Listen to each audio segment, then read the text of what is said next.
Welcome back to Divine Motorworks YouTube channel. It's been a while since I posted an update, but we've been very busy. I'll show you some of the stuff we got going on here. Got this beautiful 1946 1-ton pickup.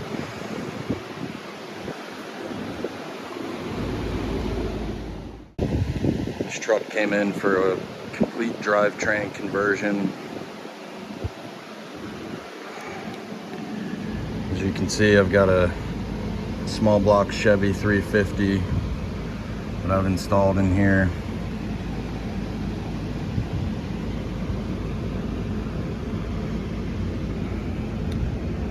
It's bolted to the front of the block around the timing cover with a horseshoe style mount, and actually fit into the factory mounting points on the frame where the flathead would have fit.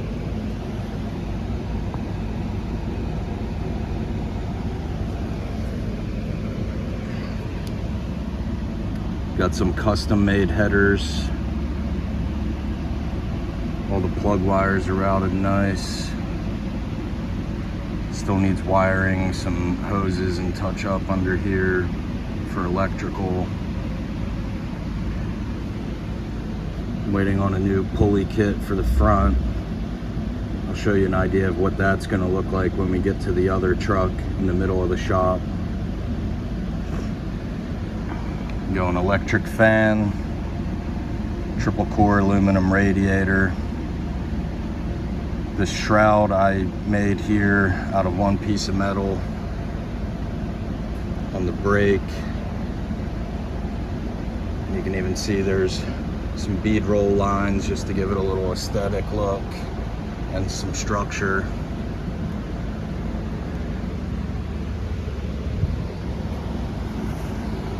And it uses the shroud as well as lower portions of the radiator to mount to the factory spots here.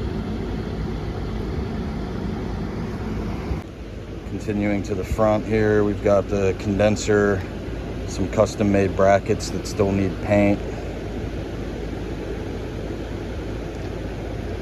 Was able to tie it into the factory rad support crossover here.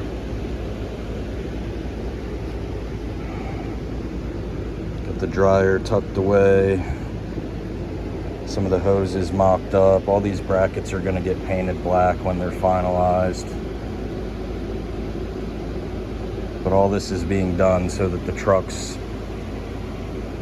as original as possible if anybody ever wanted to transfer it back to the flathead. Give you another look from this side here. There's those engine mounts I was talking about. They're hockey puck style. I believe this type of mount was used maybe in like 60s Impalas, if I'm not wrong. But it worked great to put this 350 right here in the factory spots. And then with the water pump and everything here, we got good clearance to the fan. But since we're adding in air conditioning and stuff like that, we're going to be doing a totally different pulley kit than the single belt V-belt that was on here. Get a glimpse at some of the wiring, custom headers.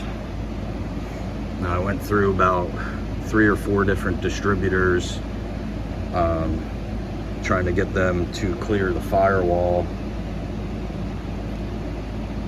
Finally got this one here. It's a points elimination. It's an electronic ignition.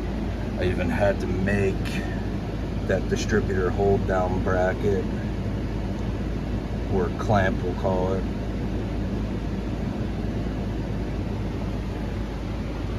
So we'll get the truck up in the air and show you everything else that's going on with it. So with this being a 1946, it was a 6-volt positive ground car. So obviously all the lights, all the electronics have to get changed over. These bulbs and everything were already done. Started making quick release wiring harnesses here. Cover them in their factory loom. Now the truck is also converted to front disc brakes.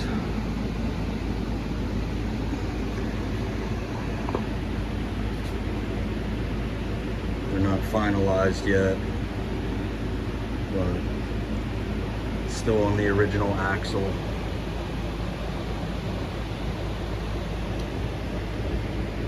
Next up, I am making new steering linkages. I'll show you the pieces I'm going to be using for that in just a moment. So I'll be making the steering linkages out of this thick DOM tubing here. I'm using weld-in Heim joint bungs.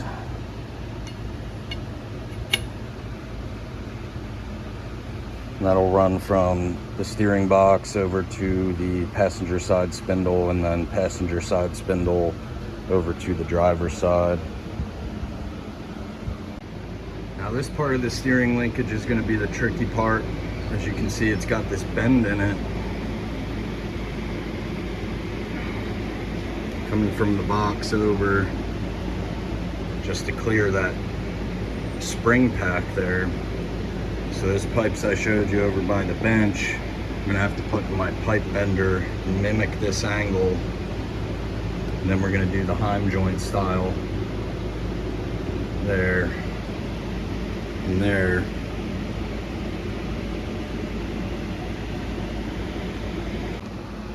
The other thing that needs to be done is I need to rebuild this steering box.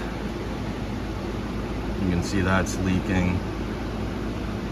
These trucks, you actually have to unbolt the box and everything, unbolt it up inside the truck and drop the whole thing out through the bottom. It comes out in like a 3 or 4 foot long piece with the column going all the way up as well.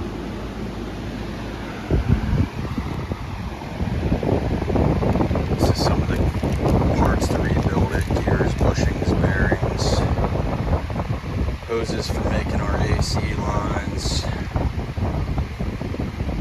firewall mount bulkhead. These will thread into the ends there. Hoses will go through that inside the truck for AC and heat. Got our electric fan controller that still needs to get hooked up.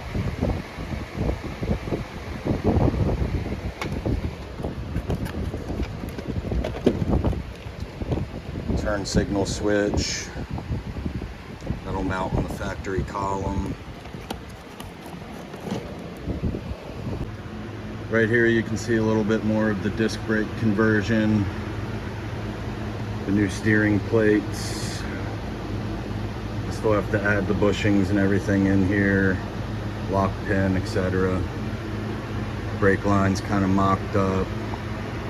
Those lights have been converted as well. And we'll show you some of the custom work underneath the truck here.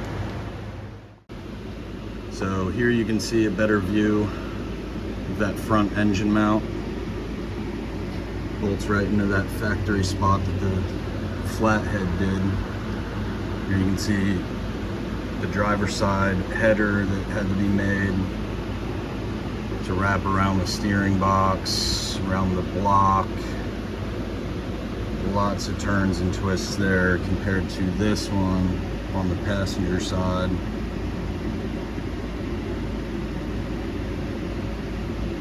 Now, since this is mounted in the front, I didn't want to just rely on the front mount as well as a tail shaft mount, so I'll show you what I did there for extra structure and to prevent cracking between the block and the trans.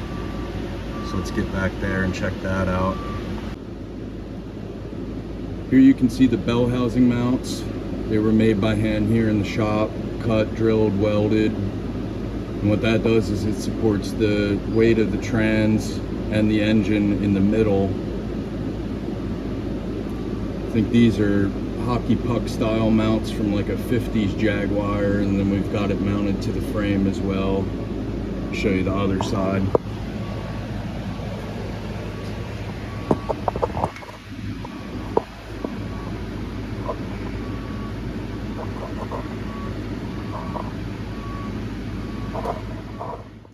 Now we're back here to the custom cross member. we've got like a 70s Camaro tail shaft mount for the trans. We did retain this portion of the factory cross member to be able to mount our master cylinder to and keep that all in the factory position. So when building the exhaust and the cross member, we had to take that into factor when bending all these pipes. You can see the clearance here and how tricky all those angles were.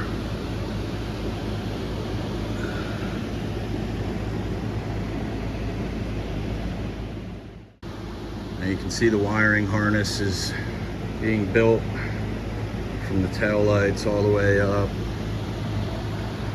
Electric fuel pump, that still needs to get plumbed, as well as all the brake lines and everything like that. And then we've got our handmade in-shop dual exhaust here, 2.5 inch with thrush glass packs.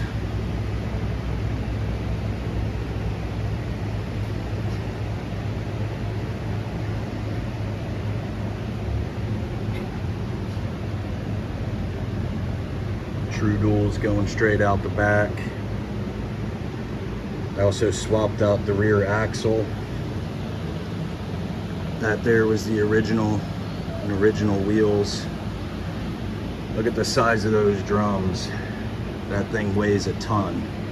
Now we've got our Ford style 9-inch rear end, 370 gears, Willwood disc brakes, keeping the factory leaf springs. I still have to set the pinion angle and weld the perches on, but we've got it kind of positioned where we want it now. The drive shaft and the turbo 350 slip yoke there. As you can see, it runs dead center down the truck.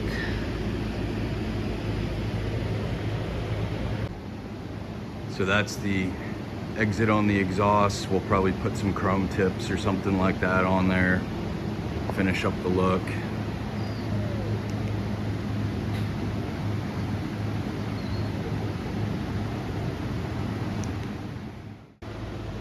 Just another look at that crazy header.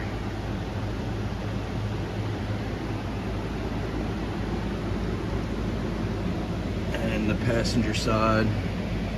See how I had to wrap it around the starter. This was the pump and pulley system that was on the truck. Long neck water pump, alternator, water pump pulley, one basic V-belt. I'll show you on the next truck the pulley kit like I was talking about earlier that's going to go in this one as well. Hi buddy. It's a good boy. This is kind of my schematic for doing the air conditioning inside the truck. We got the evap box, switches, gauges, everything to show where it all lays out. Shifter, cowl vent lever. So about here is going to be the control panel, vent. Another vent's going to be about here, and then one over here by the passenger's right knee. Everything will look like it's supposed to be there.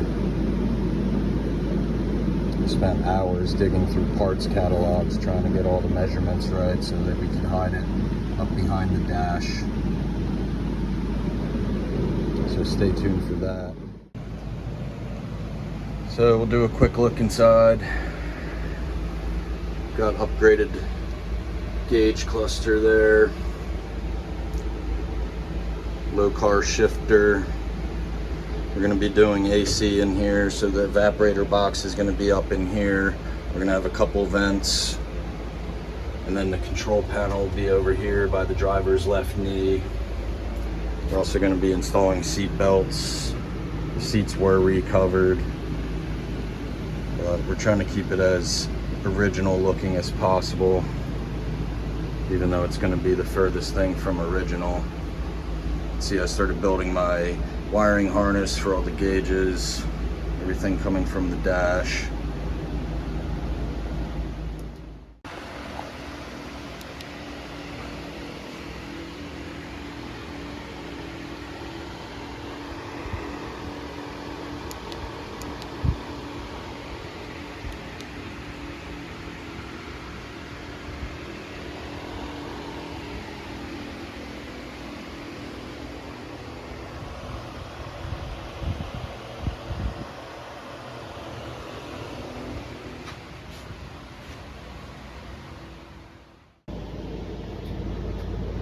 Everybody say hi to Ryder. Hey, buddy. Good boy. You'll probably hear him whine in the background.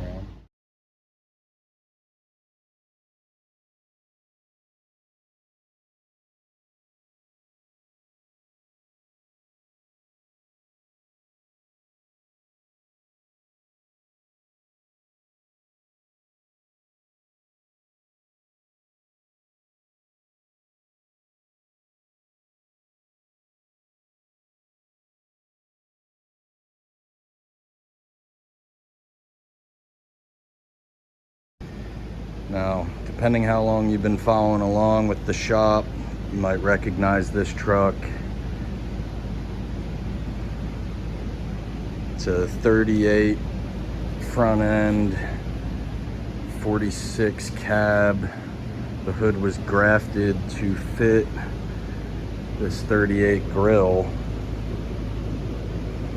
When we painted this last time, we stripped the whole thing, polished the metal, and clear coated it. Didn't last all that long, maybe 3 years or so in the Florida heat and sun and everything. So this time around we had it sandblasted and powder coated. This is alien silver. You can see all that metallic flake in there. I'll show you how that hood was grafted to fit here.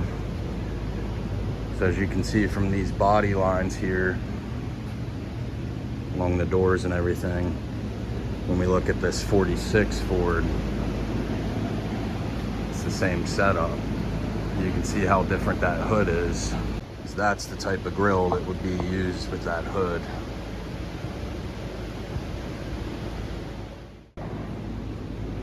So we'll go over some of the stuff that's pretty obvious and quick. Changed out the front shock mounts here. This will all get painted obviously, but circular holes in them really complement the frame. They're gonna allow us to run a taller shock. Changed over to LED headlights with a nice visor to them that really complements the look of the truck and the visor over the windshield. Now, if you remember before from following the shop, this truck used to have a Chevy straight 6 in there with a 400 trans. This now is a Ford 351 Cleveland with a mild cam, wind tunnel ram intake, dual Holley 390 carbs with electric choke, the points elimination, electronic ignition. As you can see, every nut and bolt and wire and hose has been made to look like it was supposed to be there. This has got to show AC braided stainless steel hose. You still need to get crimped. They're just kind of mocked up where they need to be. And this fitting is going to get changed over to a 45 to match the angle of that one below it so that we don't have this bow here. Then we've got our corrugated heater hoses. These are actually metal, tying together the whole look with the upper radiator hose, chrome dipstick. 1, 2, 3, 4. You can see we thought about, just about everything. And again, this isn't all exactly where it's going to be, but you get the idea. Handmade transcooler lines, engine mounts. Mounting this into this frame was actually really tricky, because if you look at it from the front, you can see how the frame rails point together. So getting the mounts to the point that the engine is at dead center was a tricky process, and keeping it level throughout. And we were also kind of worried about the height of this tunnel ram and everything with the carbs and air filters. And I'll show you a picture and probably a video from before, but I kind of guesstimated that I'd have about fist height in between the hood and the carbs when this was all shot. And let's see here. Yep.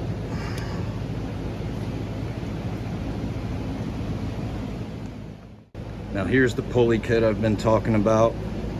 This is made and sold by CVF Racing.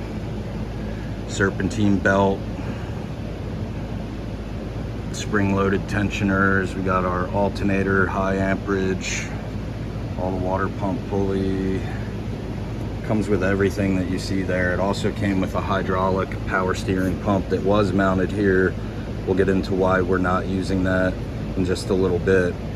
But I really like the look of this kit because you can see it just kind of has like a cool bat wing swoop to it, and everything is chromed or polished, you know, fancy covers for just about everything. Really ties together the whole look of the truck.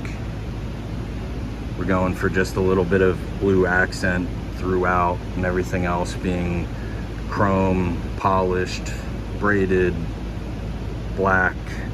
And then we're going to be doing, you know, the nickel copper trans lines and brake lines and everything, and just kind of set it off, complement the starter. And then for exhaust, I've got it taped off now.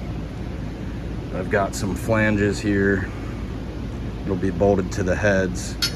And the idea is to have the exhaust come and swoop down the side of the truck and kind of fill in this gap where the fenders would have been if this wasn't like an open fendered truck.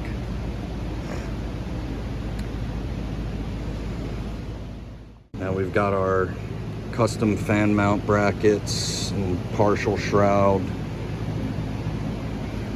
When these grill supports are bolted on, it'll bump this whole thing up a little bit closer. We'll have about an inch clearance between the electric fan and water pump pulley. Won't be as tight as it looks right now. All these brackets will be taken back off and painted to finalize. And we'll pop the grill off and show you the brackets that I made for the condenser and how it all ties it all together in just a moment. So, like I was saying about the hydraulic power steering pump, originally we were going to do a box setup, steering box setup that was hydraulic. Due to clearance issues, everything like that, clearing the oil pan, having our center link go across, where you had a manual steering box before, it was going to put the center link into the oil pan.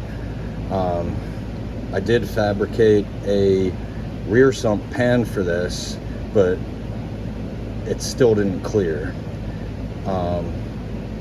Just the depth of it, you know, top to bottom, it was just not going to work. And not only that, I couldn't find a good steering box that was hydraulic that I could make fit in here as well. So I had to go back, you know, to the drawing board and kind of come up with something that I could make work through all these crazy angles. And so basically what I ended up doing was I found a half steering rack from Unisteer. Since you can't put a steering rack on a solid axle front car, you end up with steering issues, bump steering, etc. Well, what's really cool is, well, we'll start with the fact that when I first found this, it was listed as hydraulic. Okay, and then when I went to finally order it, there was no such thing as a hydraulic half rack that any company makes. And I also didn't even know that anything like this was made, but it's a pretty cool design. And we'll get into that a little bit. As you turn the wheel, you know, this half portion of the rack will actually come out a little bit. It's pretty cool to watch. It's just bolted in here right now. I am going to weld the bracket to the frame, you know, flush cut these bolts and whatnot. But you can see how designing a steering system for this truck was very tricky. I had to clear the oil pan, you know, get underneath the pulleys. And if I were to run a steering shaft above here, then we ended up with issues with the exhaust being able to come out and follow that body line like we were talking about. So kind of bit the bullet and bought this non-hydraulic assist half rack, got rid of the hydraulic power steering pump, and we'll get into, you know, all these linkages and whatnot shortly, but I'll show you how I ended up adding power steering to this truck even without hydraulic. Now when you first look in here, you might be like, what is that? Well, what that is a 2012 Kia Soul electric power steering motor and column. I made all the brackets to fit this into the dash and everything like that. It's tilt and telescoping. They've made a little handle here out of the old steering column like I did years ago for his Cal vent. So when all this is painted up and boxed in, you know, done right, we'll have two cool matching levers that were actually part of the steering system of his truck from way before. We've got this NRG steering wheel and hub adapter here that they make for this column. So you can see that Kia Motors in a 1930s, 40s truck. Now, that is the original steering shaft going through a floor mount bearing support for the steering column. I had to make a new pan to fit this in here at the right angle. But you can see that's going to be a nice, comfortable angle with the seat in here. We've already had it mocked up. We've got our low car shifter, which clears the AC controls nice.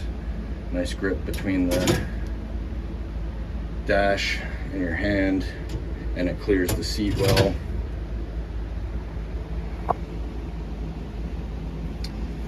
And then in order to get this to clear, all the shift linkages was different than when the truck first came in and had the Chevy transmission in here. So I had to cut up and weld about 20 different pieces of metal into this floor pan here. And then while doing so, to clear the linkages going here down to the side of the transmission, I made a little cutout here. So now when you're driving the truck, you've got a nice spot to kind of rest your heel. And then I trimmed down the brake pedal arm and welded that a little bit lower, so now you have a really nice smooth transition by just pivoting your heel and being able to control the truck. And then you've got tilting and telescoping wheel, so you can really dial in the feel on the truck when you're driving it down the road. We're going to go through, fill in all these weld holes from the dash that was grafted in here. I believe this was a 49 gauge cluster. We'll get into what I'm doing with that in just a little bit. Let's continue on with the steering, and I'll show you how that works outside and under the hood of the truck. You can see that glistening steering wheel is pretty cool. All right, so here's the floor pan. Now, the steering column before set up way higher. I needed to bring this one low to prevent binding. I probably spent a good 3 weeks designing, welding, tacking up, mocking the system, taking it back apart. But here we've got our dual swivel just after the support bearing. Then I made a bell housing mount plate. So this is literally bolted to the bell housing bolts. And we've got a Heim support here, okay? Holds that double steering joint in place and keeps it from being sloppy. We've also got an anti-slip collar. So this keeps the whole shaft from pulling forward if something were to happen and risk, you know, detaching your lower steering shaft joint off. Just a little safety feature. Then we've got another single U-joint, another Heim support, one more Heim support, and then a double. Now, with all that, all of our angles matched well on, you know, the max angle run out that you could use for each of these joints. They're all well within spec, and this thing is solid and not going anywhere, and it turns very smoothly. So now, instead of having hydraulic power steering with a box, we now have an electric power steering column coupled all the way down by multiple joints, supports, custom brackets into a half rack that was manual steering. This thing turns like butter now. It doesn't bind up. Good movement all around, and all of that was handmade, designed, welded, cut, fabricated here in the shop, including all those plates. Getting the angle on that plate coming off the back of the transmission, I mean, you can see how it took so much time to design and set this up, but it functions just as it should. And the cool part too, you might ask about, you know, thinking ahead, how do we service this thing? You can literally take the set screw out here, unbolt the 3 supports, unbolt that bearing support there, okay, and take that plate off the back of the trans, go inside the truck, take the 1 bolt off the back of the column, and you can pull this whole thing out in one piece, believe it or not. Now, originally I was going to go with this style oil filter relocation kit. I ended up finding a better option. Ford Performance makes a housing that you can clock any direction you want. So what we're going to do is get a block off plate here and run an electronic fuel pump instead of the mechanical, and we're going to clock our oil filter pointing towards the front of the truck, and then we won't have to worry about running all these lines, having extra leaking points, things of that nature. I am still trying to work out how I want to run the throttle return springs. The initial kit that I had, it was way too tight, and you know, probably after about 15 minutes of driving the truck, you'd feel like you just hit leg day at the gym.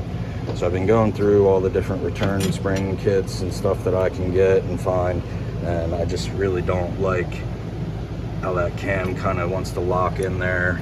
So I found something really cool from, I think, like a 70s or 80s muscle car magazine, where they used to make a plate that you could bolt on here for this exact setup with the 390s and everything. All I found was one picture of it online. Couldn't find any part numbers or anything that referenced it. And that was through a couple hours of research. So I'm still trying to come up with a game plan for that. These grill supports and rad support bars are going to have to get modified. Everything sat a little bit closer before. I had to space it out because this block's longer. But I think what we're gonna do is just bring these over to this area, and they will point in and also clear the air filters.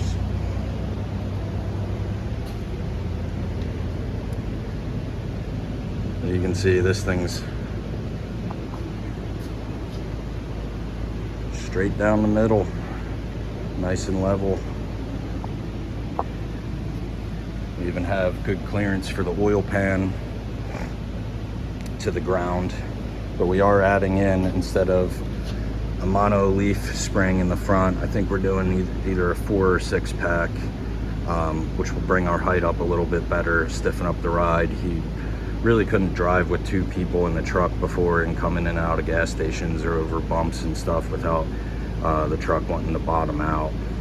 So we're gonna have a heavier duty shock, heavier duty spring, bring that front end up a little bit.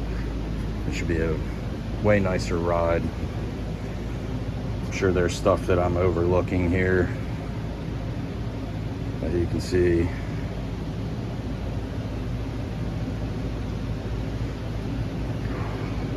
The temperature probe still needs to get hooked up. Got our electric fan controller and bracket made up. This will obviously all get tucked away and hidden nice.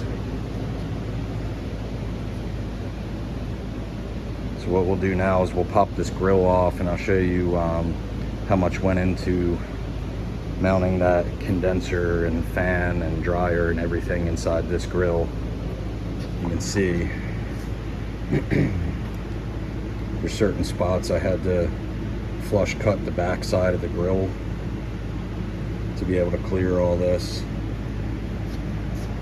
Just giving you an idea of how tight that is with it all in place there. All right, let's pop this grill off real quick. All right, so with the grill out of the way, you can see how much was really going on behind there. Got our dryer brackets mounted for that. Fan mount brackets. Like I said, all that stuff that looks rusty is gonna get wire wheeled, painted up. Stuff flash rusts overnight here in Florida. You can see how I've got the condenser brackets looped around, tying into the fan shroud brackets.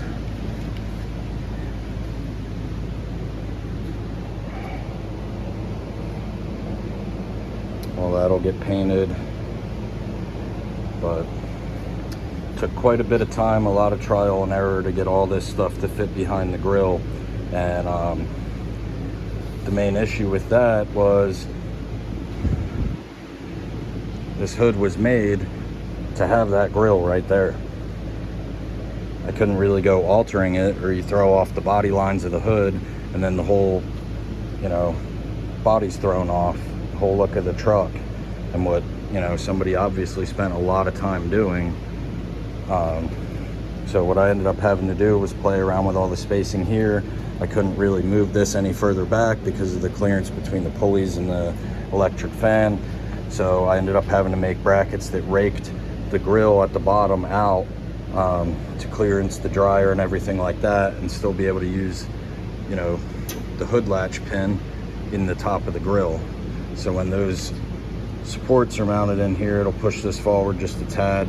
The bottom will be raked out clear here, and on the sides, the top I was able to trim on the inside like I was showing you to clearance, you know, the lines here and this edge of the bracket for the condenser. So I will be changing out the center section of this axle here.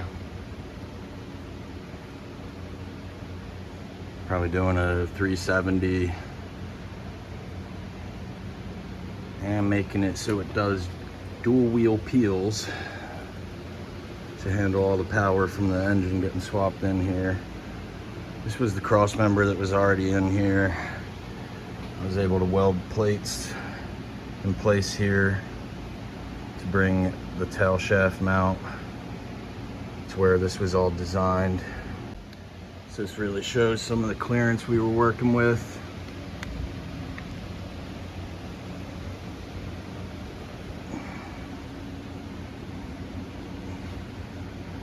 Mounts,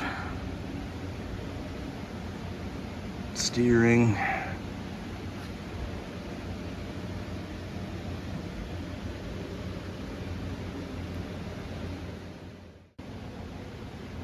well, that about covers it for today. If you liked what you saw, hit the like and subscribe button. We'll see you next time.